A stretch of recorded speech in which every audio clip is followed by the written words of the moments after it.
explain to us how diseases work, especially because here we have things like Lassa fever. What's the other one that is Ebola? Ebola. There was one another fever that recently, some kind of yellow fever. Yellow fever. You know, how do these cells multiply and to cause these infections? So they're different types. So Ebola is a viral disease. Lassa fever is also viral. Meningitis is bacterial. So it all depends on our lifestyles and so many other factors. So for example, Lassa fever has to do with hygiene. So you're getting that from infected rats. So people that have dirty environment, you have rats going around peeing or pooing on your, for example, your plates or exactly food that hasn't been properly covered or stored, your cutlery, your pots. If you don't wash it before using and you have rats at home, then you might be, you might get infectious diseases from that. How do we help kids to be safe? Because they always play around eating stuff on the sand. So how do we ensure? So just mix that. So it's just hygiene. With Lassa fever, it's just hygiene. That's washing your hands properly, making sure that your food is stored, it's not open, making sure you don't have rats at home.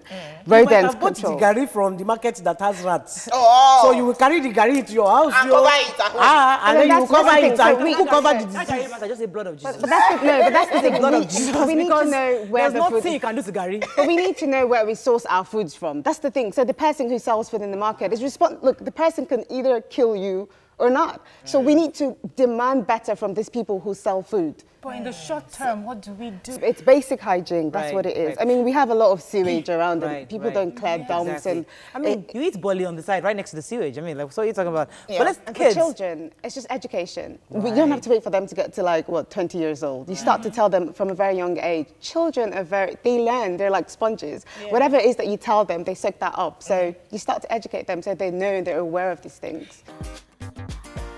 This lady said she went to the abattoir. They were complaining about the condition of the meat in the abattoirs. And this lady said she bought the meat, and when she got home, she found feces on it. Ew. And they took it back, after a lot of quarrel, they took it back from her. But she knows that they will still sell it to another person. Absolutely. That's another thing with food that we eat. In Nigeria, there's not a lot of good hygiene. So people who process the meat, people who cut the meat, people who buy the meat, they don't really make sure that there's a hygienic situation going on. And people think, oh, when you cook it, you're fine.